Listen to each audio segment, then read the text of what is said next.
Estimados, viva Cristo Rey, viva María Reina y viva España.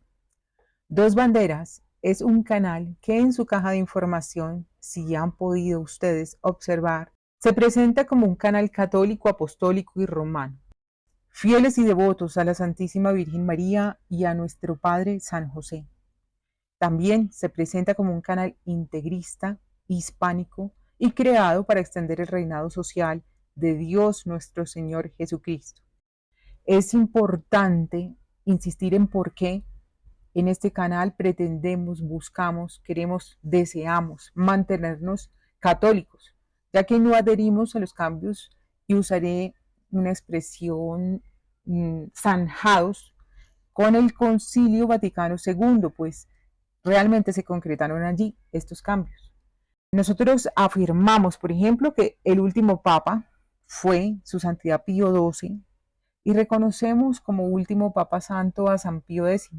Pero entre todo esto hay bastantes hechos y personas a mencionar. Este canal entonces tiene una posición sede vacante y este término a veces genera temores. Por esta razón, para absolver dudas, estaremos contando con la ayuda y la asistencia de nuestro reverendo padre invitado del día de hoy. Para quienes no le conozcan, les presento entonces a don Héctor Lázaro Romero, director de la revista digital católica Integrismo, un sacerdote del Señor sin duda destacado en el ámbito de la tradición católica. Sin embargo, somos conscientes que hay muchas personas que se han suscrito a este canal y no tienen el conocimiento de ni siquiera tal vez qué es la tradición católica. Por eso, ocasionalmente iremos tocando algunos temas.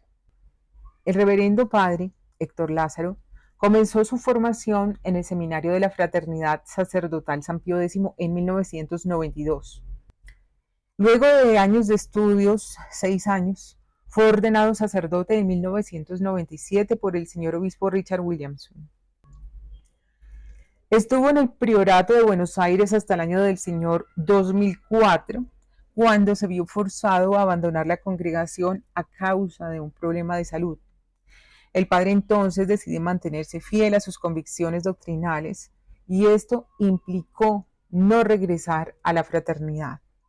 En septiembre de 2004 el padre lanzó su revista Integrismo y en el editorial de su primer número subrayó el padre que esa publicación, así como este canal, pretende ser integrista en el sentido más genuino, defender la integridad del dogma y afirmar todas las verdades de la fe enseñadas por la Iglesia.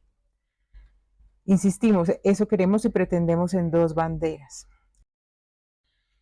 ¿Por qué ser integrista? ¿Cómo se ha llegado a no serlo? ¿Desde cuándo? Por cuenta del liberalismo y del modernismo. Históricamente, ¿qué ha ocurrido en torno a esto? ¿Por qué afirmamos entonces que la sede está vacante? ¿Y por qué no debemos temer esto, sino por el contrario? Es urgente darse cuenta. Entonces, bueno, para todo esto tenemos a nuestro querido padre, a quien damos la bienvenida. Gracias por la paciencia de esta presentación inicial. ¿Cómo le va, María Alejandra? Es un gusto también conversar con usted y con sus oyentes. Y bueno, ya que se pregunta sobre el integrismo, sí, yo decidí ponerle así a la revista, aunque parece un poco un nombre, y sobre todo en esta época, un poco curioso, ¿no? Porque en la actualidad, digamos, en la modernidad, digamos así, tiene una connotación peyorativa esa palabra, ¿no? Cuando uno dice integrismo suena fundamentalismo y a mucha gente hasta le puede sonar hasta, no sé, los musulmanes, ¿no? Pero claro, porque ese problema es un problema, es muy importante, este asunto del integrismo, porque hace un tiempo atrás, precisamente el Instituto Mater Boni Concili, ¿no?, de Italia, el padre publicó un número, el padre Ricosa, el superior, publicó un número especial de su revista que se llama En defensa de Monseñor Benigni. Y empiezo con eso precisamente, porque me parece muy importante. Monseñor Benigni, Monseñor Umberto Benigni, no confundir con Bugnini, sino es Benigni, como cuando se dice la palabra benigno, lo mismo, nada más que acá es con I, no confundir con el otro, que es el de la Nueva Misa. Monseñor Umberto Benigni fue un prelado encargado por el Papa San Pío X para la creación de un grupo que se llamó precisamente Sodalicium Pianum.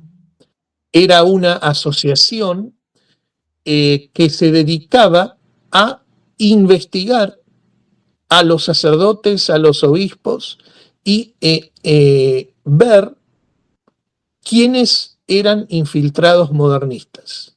O sea, descubrirlos, desenmascararlos, denunciarlos y después el Papa tomaba las medidas del caso, ¿no? Que los expulsaba de los cargos, si estaban en cargos importantes, ¿no? Entonces, Monseñor Benigni, durante el pontificado de San Pío X, tuvo un rol fundamental en el combate contra el modernismo. Y curiosamente, este número de Sodalicium sobre él, dedicado a él, defiende a Monseñor Benigni de ataques.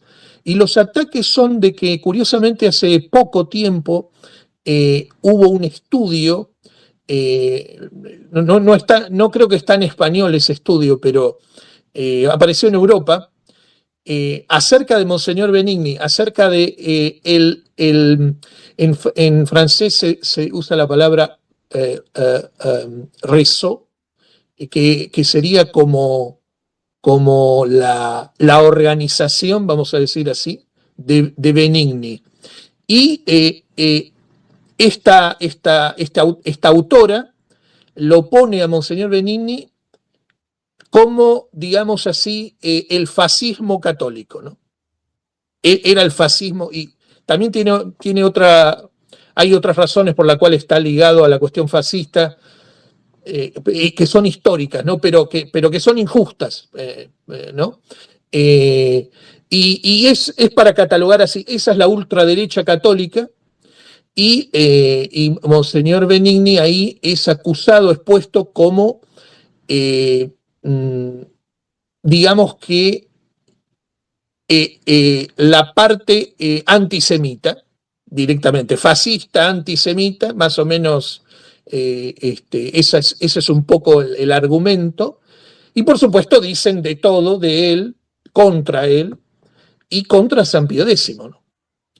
Y por supuesto el padre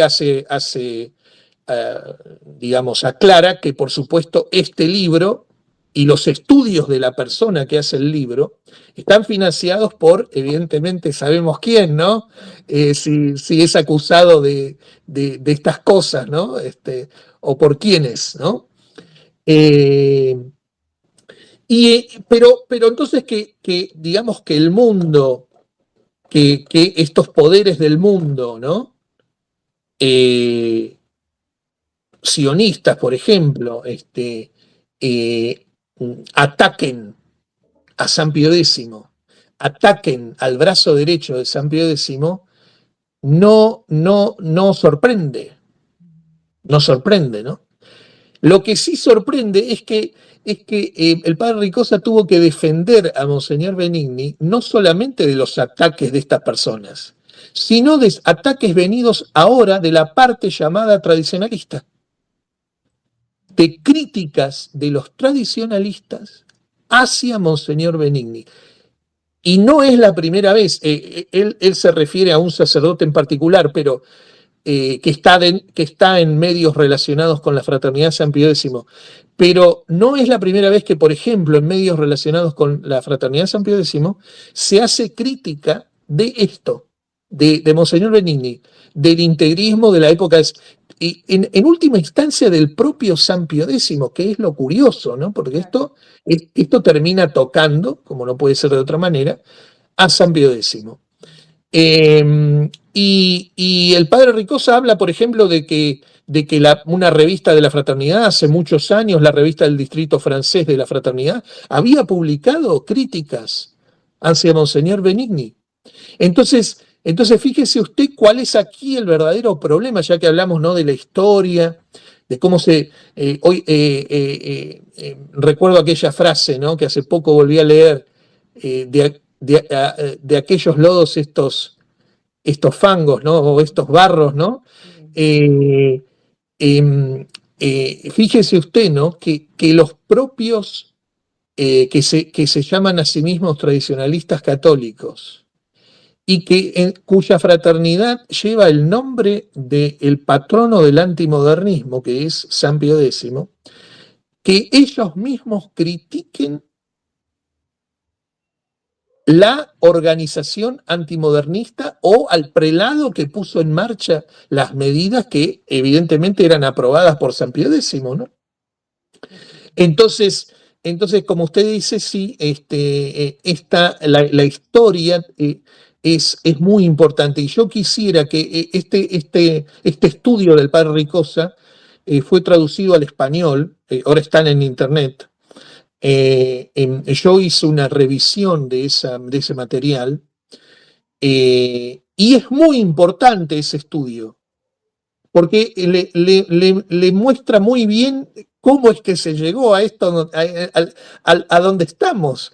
Y se llegó a donde estamos no tanto por la maldad de los malos como por la traición de los supuestos buenos. Terrible. Entonces, eso es muy importante. Y en este estudio incluso se insiste mucho en toda la parte política, las enseñanzas políticas de Monseñor Benigni. Y yo me quedé muy impresionado porque la historia, si bien la conocía, pero no la conocía tan en detalle, esta historia más reciente, digamos, de lo que pasó. Y así y el que lea este libro, porque es prácticamente un libro, es un fascículo, el que lea este libro va a entender mucho más lo que pasó a la muerte de San Pío X. Y cómo padre, ¿dónde podemos encontrar ese fascículo? Este fascículo está en el sitio, en la página web de Sodalicium. Entonces, si ustedes buscan en Google Sodalicium, la página oficial del Instituto Mater Boni Concili, ustedes van a encontrar que está en italiano, está en francés y también está en español. En la parte del español van a encontrar este número especial de Sodalicium, reciente, que se llama En defensa de Monseñor Benigni. Y se puede descargar íntegramente en español. Aclaro que es una obra extensa, ¿eh? Estoy hablando de una obra que tiene entre 160 y 180 páginas y tiene casi la misma cantidad o más de notas, y todas son relacionadas con la historia y la política, ¿no? Este estudio me pareció sumamente importante, me parece sumamente esclarecedor. Y ahí uno sabe, aprende, digamos, qué es el integrismo, en qué consiste el integrismo, cómo San Pío X tenía no solo un carácter, sino una política, una manera de gobernar, una claridad de ideas y una visión de la situación que no fue la de sus sucesores, tristemente no fue. Hasta el propio Pío XII. Pero si usted lee esa obra, es muy interesante, por ejemplo, el pontificado de Benedicto XV e incluso el pontificado de Pío XI. Mire, le doy un dato, y esto es absolutamente simbólico y precisamente da para reflexionar muchísimo. es que cuando murió San Pío X, recordemos que San Pío X murió en las vísperas de la Primera Guerra Mundial, 1914. Bueno, Monseñor Benigni continuó vivo y Monseñor Benigni murió, si yo no recuerdo mal, durante el pontificado de Pío XI, si no recuerdo mal. Pero a partir de la muerte de San Pío X, cayó en absoluta desgracia Monseñor Benigni. Quedó totalmente aislado. Y esto es tan brutal, que cuando Monseñor Benigni murió, hay un testimonio en la obra esta, donde hay un laico que todo esto está en las declaraciones en el proceso de canonización de San Pío X, que entre paréntesis, el estudio del proceso de canonización de San Pío X también es esclarecedor para la situación actual. ¿Por qué? Porque cuando Pío XII anunció su intención de canonizar a San Pío X, tuvo la oposición de todo el mundo. Es muy impresionante eso. Es muy impresionante. Y a tal punto que los que presentaron, se opusieron más firmemente, acusaron a San Pío X, de lo mínimo que lo acusaron es de falta de caridad en la persecución al modernismo y a los modernistas. De lo mínimo, ¿no? Y que cómo había permitido y había incluso fomentado crear una red de espionaje encabezada por Monseñor Benigni. Esto decían. Y cuando se murió, voy a volver a esta de la muerte de San Pío X, es que Pío XII se vio obligado, eran tantos los ataques y las objeciones contra la canonización de San Pío X, que se vio obligado a encargarle a un cardenal, que fue el cardenal Antonelli, le encargó que hiciese un estudio especial acerca del comportamiento del Papa en la lucha contra el modernismo, para aclarar que no se podía objetar la actitud de él hacia los modernistas.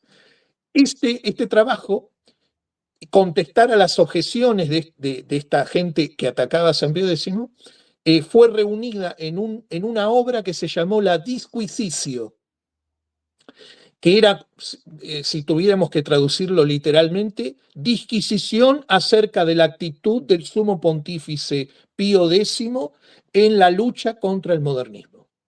Y respondiendo a todas las acusaciones de falta de caridad o de falta de prudencia o de ataque salvaje hacia los que no pensaban como él, etcétera, etcétera, etcétera.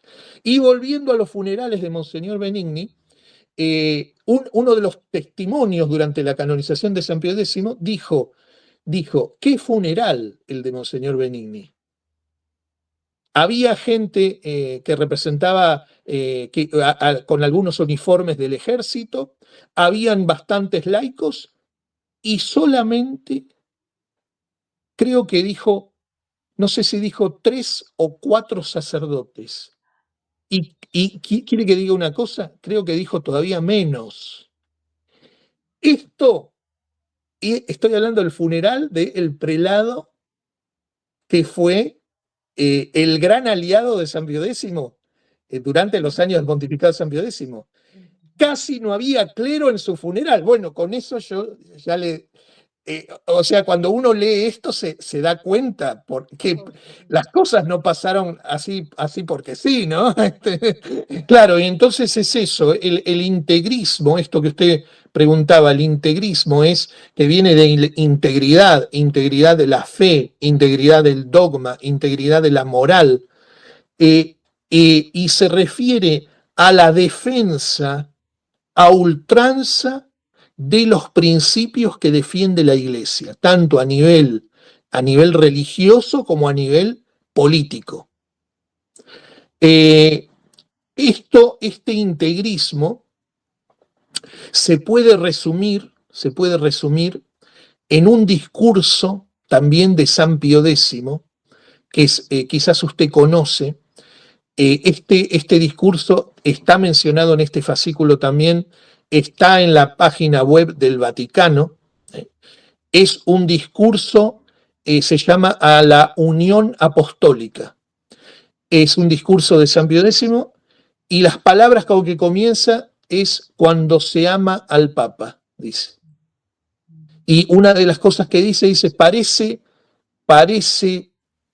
curioso tener que recordar a sacerdotes cómo es que se ama al Papa, pero esa es la situación en la que estamos, dice San Pío X, no es que...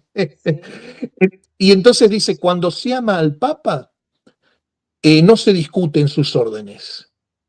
Cuando se ama al Papa, no se desobedece al Papa con el fácil pretexto de que las órdenes en realidad no fueron dadas por él, sino por su entorno.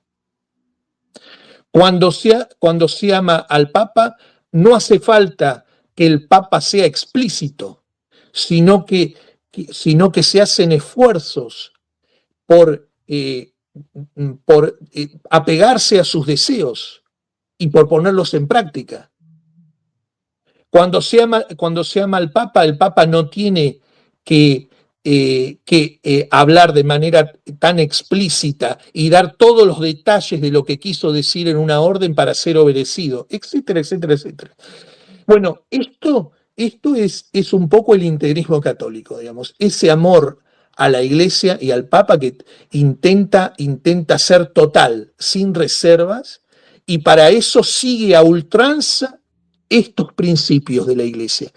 Después los que estaban en la vereda de enfrente de Monseñor Benigni y de San Pío X, en la época, y hoy los llamarían, algunos autores los llaman los moderados. Ellos creían que San Pío X y Benigni algunos decían, Benigni es el pecado de San Pío X. Y ellos veían a San Pío X y Benigni, eran unos ultras, gente excesiva, gente que no tiene diplomacia ni tiene prudencia. Las cosas hay que ser mucho más, ¿cómo decir? Hay que ser mucho más prudente, hay que ser mucho más condescendiente. Y entonces aparecían San Pío X y Benigni como un exceso. Y en realidad, bueno, es eso lo que se defiende. En esta obra, también en este fascículo, se hablan también de las publicaciones que apoyaban a San Pío X. Y los ataques de las publicaciones católicas, no católicas, sino católicas, contra las publicaciones integristas que seguían la línea de San Pío X. Pero usted se sorprendería de las acusaciones, se sorprendería. Y por eso digo que es absolutamente instructivo. Por ejemplo, el padre Ricosa habla en esta obra de una publicación que existe al día de hoy, es muy conocida, se llama La Civiltà Católica, es una publicación de ahí de Europa, pero en la época ya acusaba, pero con una agresividad y muy impresionante, a Monseñor Benigni y a los católicos integristas. De Monseñor Benigni en particular decía de todo. Por eso animo mucho a leer esta obra porque ustedes, la gente se va a dar cuenta de cómo eran tratados, pero de Monseñor Benigni se ha dicho de todo. Y cuando digo de todo, quiero decir de todo. Hay que recordar que, por ejemplo, usted decía Pío XII, el último papa, Pío XII fue alumno de Monseñor Benigni. Mire usted. Lo conoció personalmente. E incluso Monseñor Pacelli sucedió a Monseñor Benigni en la Secretaría de Estado, lo sucedió en el puesto.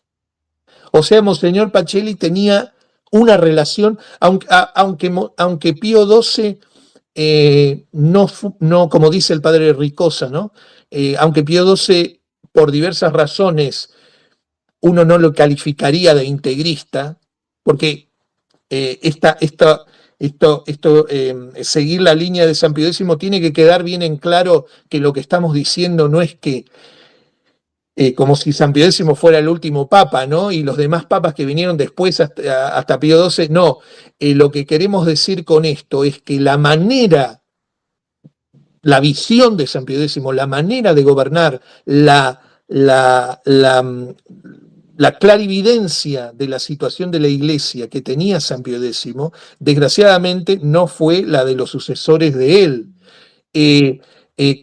Con esto no se quiere decir que hayan sido malos papas, porque fueron buenos papas, por ejemplo, Benedicto XV, el sucesor de San Pío X, inmediato de San Pío X, etcétera, ¿no?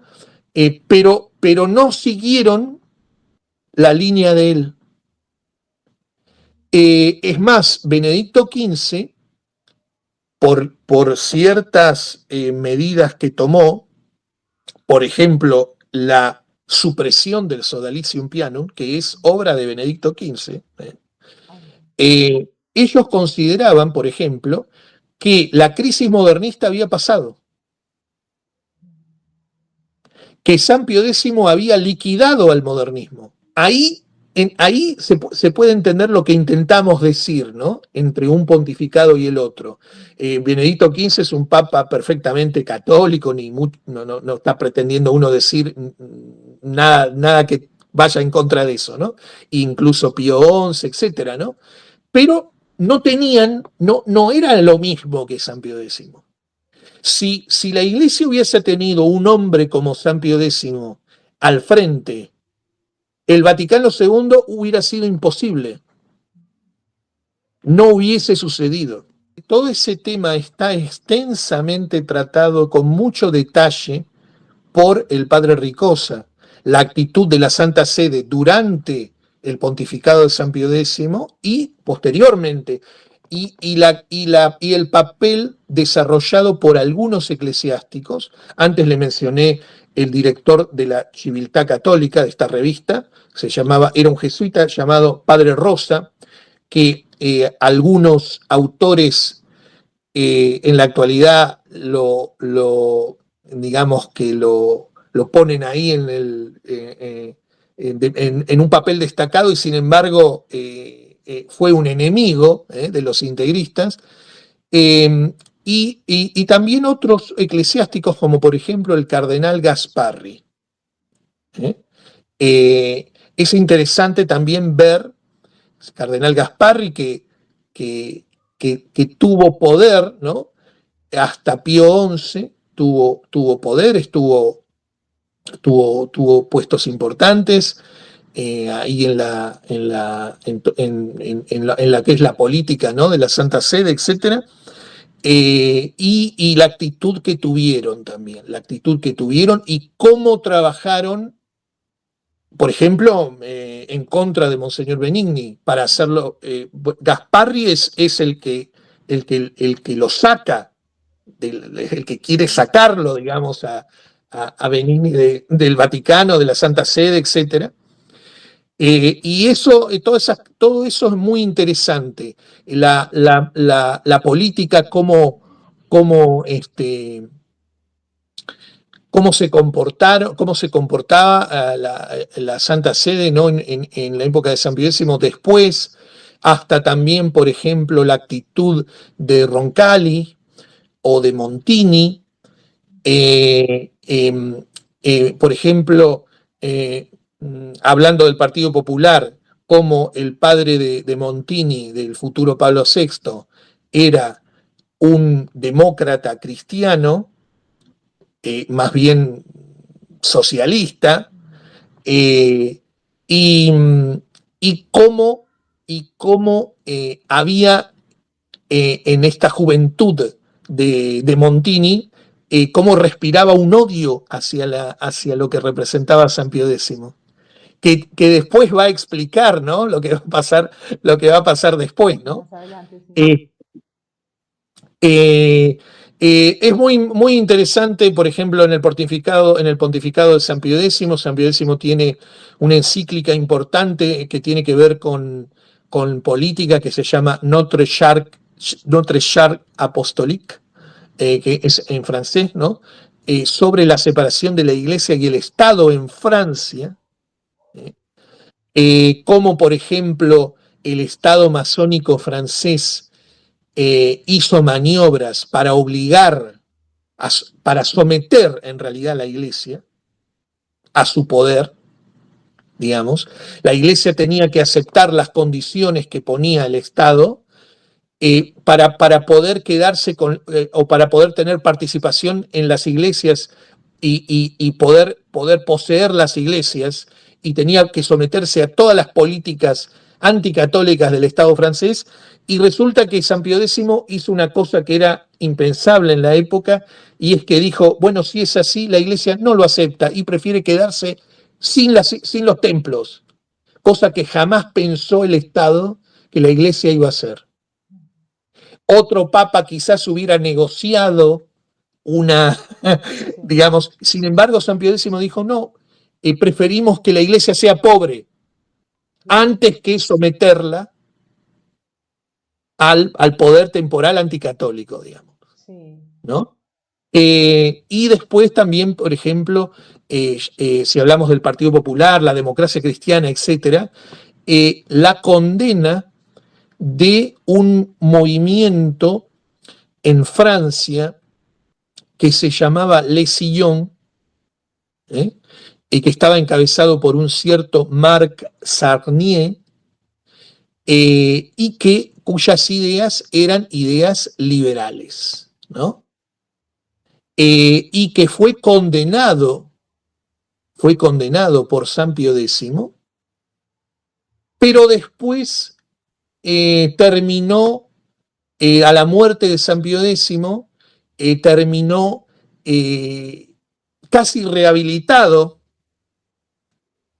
por precisamente toda esta nueva corriente de democracia cristiana, de Partido Popular, de etcétera, etcétera, ¿no? Monseñor Benini tenía ideas muy claras. Él